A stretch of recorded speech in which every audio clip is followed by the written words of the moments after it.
স্বাগত ডিবিসি সংবাদে আপনাদের সাথে আছি অর্ঘমিত্রা তরফদার। শুরুতেই জানিয়ে দেব মার্কেন্টাইল ব্যাংক সংবাদ শিরোনাম।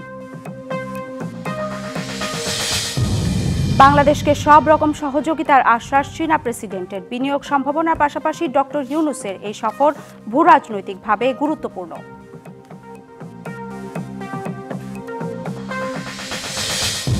আওয়ামী শাসন আমলে আমদানি করা 20টি ডেমো ট্রেনই এখন বিকল। অন্তত 700 কোটি টাকা জলে সচল করতে প্রায় 40 কোটি টাকার প্রকল্পের পরিকল্পনা।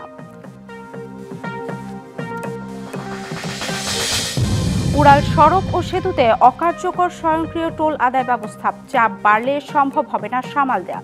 শতভাগ স্বয়ংক্রিয় ব্যবস্থার তাগিদ।